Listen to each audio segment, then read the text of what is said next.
Today I'm going to show you how to change oil in an air compressor.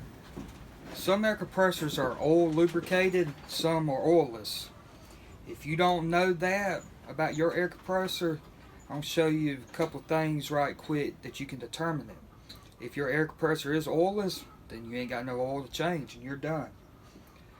Oil compressors will generally have either an electric motor or a gas powered engine that belt drives a pulley and a belt to the pump. On the pump you'll see fill cap, drain plug. You'll also see a sight glass for the oil level.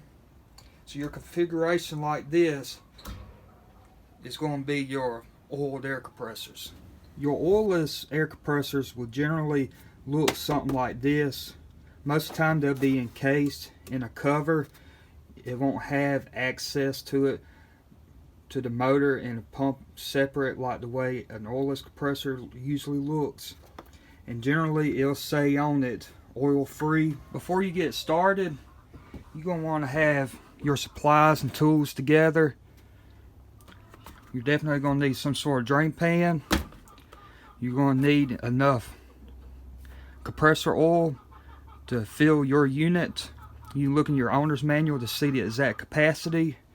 Mine holds approximately 16 ounces, half a quart.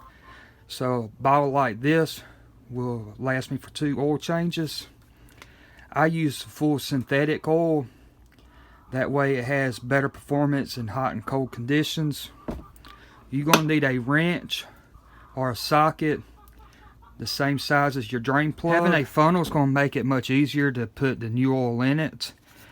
Sometimes you can use a funnel to drain the oil, but sometimes the way the units are made, you can't get a funnel or drain pan up under that drain hole. If you can't get a funnel or drain pan up under the drain hole, a piece of cardboard can work. You can cut it to fit up under that drain hole, bend it like this, and it can give you some reach to where you can get the oil drained out away from the compressor instead of it draining all down the tank. First thing you want to do, if you haven't ran it and it's cold, you want to drain all the air out of the tank if you have any air in it. Once you get the air drained out, close your drain valve, then turn the compressor on and let it run to reach its full capacity. What that'll do is warm up this pump, get that oil circulating in there. If there's any sediment that's sitting down in here, it'll get suspended up in that oil, and you'll get most of the contaminants out that you possibly can. Once the compressor reaches full capacity and shuts off, go ahead and turn your switch off.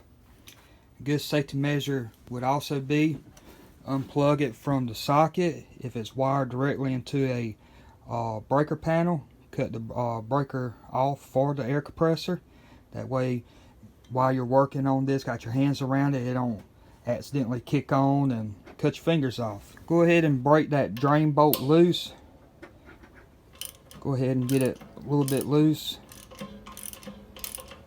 Don't take it out all the way. Alright, then you want to grab your drain pan and whatever kind of funnel system you're going to use. Get it positioned up under there the way you want it. Hold it in place. With this drain pan and this piece of cardboard, I can hold it with one hand pretty easily. You could get a stool or something to sit up under this drain pan to help you. We're going to go ahead and finish removing that drain plug.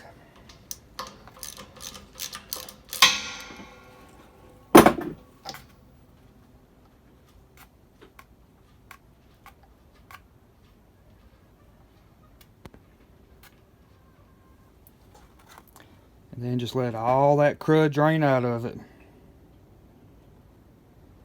You can see this piece of cardboard works pretty well, and it's easy to get it in position where you ain't getting that oil draining just down the tank of your compressor. You can also take the fill cap off while it's draining, and that'll let it get a little bit more air in there where it can drain a little better. If your compressor is a portable compressor, and you can move it around, you can tilt it slightly back towards the drain hole side.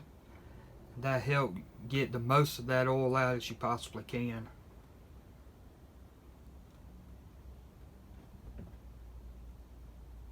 See how I tilted that back some more oil came out.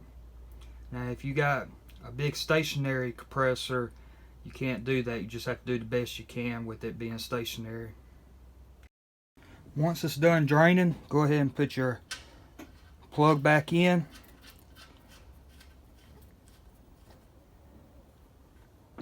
Take your wrench, tighten it up. You want to get it snug, but you don't want to over tighten it. You over tighten it, you can strip them threads out, and then your pump's basically no good after that. You either have to try to tap some new threads and go to a bigger size plug, or get a whole new pump. You might also try helicoils too, but that's a different video. Snug it up. Once you got it snugged up, take you a shop towel or a rag. Just wipe up any oil that you might dripped. Wipe it off the bottom of the pump. You see with that funnel technique I did with the piece of cardboard, very little oil got on there. Most of that's just dirt from dust building up around it. Now we got to fill the pump back up with clean oil. Most pumps I've ever dealt with, they have a sight glass, something similar to this, and it'll have some sort of circle or dot in the middle of the sight glass.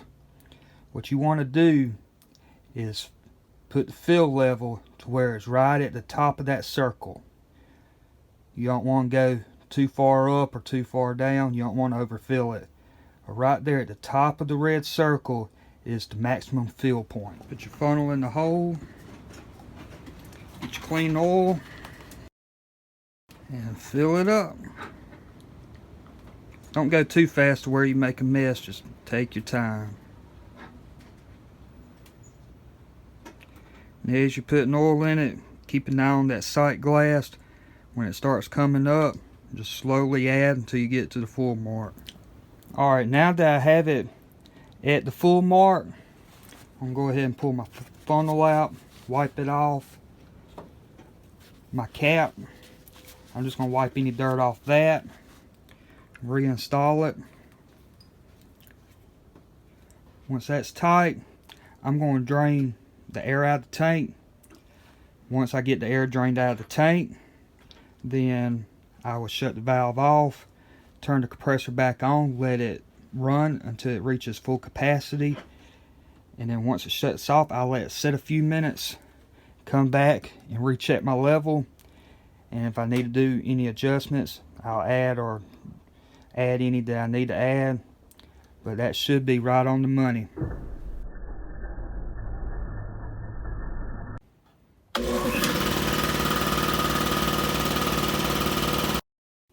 On a side note, earlier in the video you heard me say that the manual said this takes 16 ounces of oil. This is the first time I've changed the oil in this air compressor. It's fairly new and I just got done with the break-in period.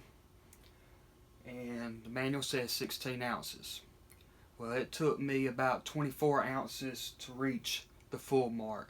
So even though your manual says a certain amount, don't just put that amount in it and not verify the level on your sight glass. Make sure you double check and verify that it's on the full mark so you don't damage anything. Alright, it's reached full capacity. It's run a full cycle. Oil level looks good. Check around your drain plug. Make sure it's not leaking. And then you're good to go. I hope you found this video helpful. Make sure to keep oil change in your compressor. That way you get the most life out of it. If this video helped you and you enjoyed it, please remember to give it a thumbs up, comment, and subscribe to my channel. Thank you for watching.